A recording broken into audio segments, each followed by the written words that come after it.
आलसी ब्राह्मण की कहानी। एक बार की बात है, एक गांव में एक ब्राह्मण रहता था। वो रोज सुबह उठता, नहाता, पूजा करता, खाना खाता और फिर सो जाता था। उसके पास किसी भी चीज की कमी नहीं थी। एक बड़ा खेत, खाना पकाकर देने वाली एक सुंदर सी पत्नी और दो बच्चों का अच्छा परिवार था।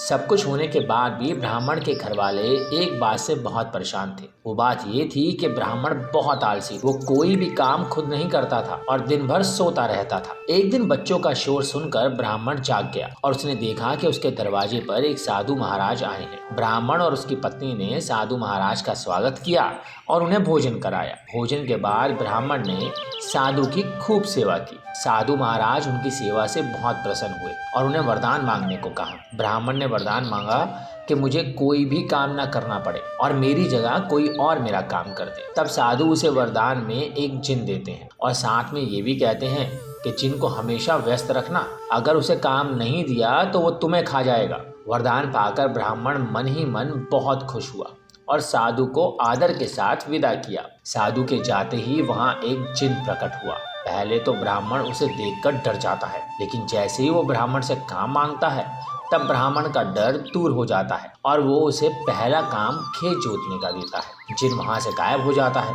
और ब्राह्मण की खुशी का ठिकाना नहीं रहता। कुछ ही देर में जिन फिर आ जाता है और बोलता है कि खेत जोत दिया, दूसरा काम दीजिए। ब्राह्मण सोचता है कि इतना बड़ा खेत इसने इतनी जल्दी कैसे जोत दिया।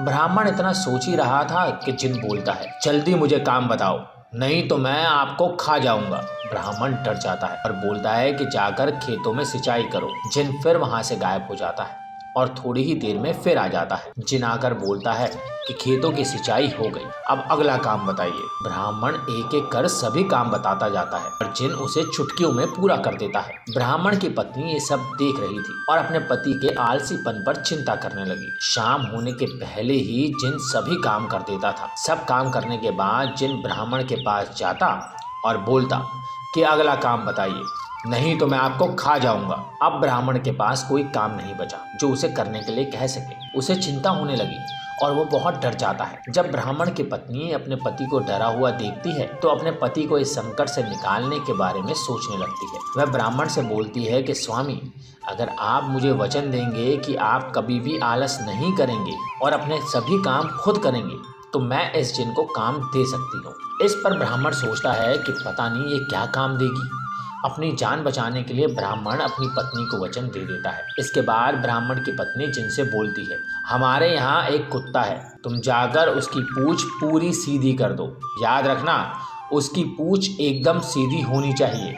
जिन बोलता है कि अभी ये काम कर देता हूँ। ये बोलकर वहां से चला जाता है। लाख कोशिश के बाद भी वह कुत्ते की पूंछ सीधी नहीं कर पाता और हार मान लेता है। हार कर जिन ब्राह्मण के यहाँ से चला जाता है। उस दिन के बाद से ब्राह्मण अपने आलस को छोड़कर सभी काम करने लगता है और उसका परिवार खुशी खुशी रहने लगता है। तो दोस्तों, कैसी लगी ये कहानी और ये कहानी हमें क्या सिखाती है? ये कहानी हमें सिखाती है कि हमें कभी भी आलस नहीं करना चाहिए। आलस करने से हम मुसीबत में फंस सकते हैं, इसलिए हमें आलस छोड़कर अपना काम खुद ही करना चाहिए।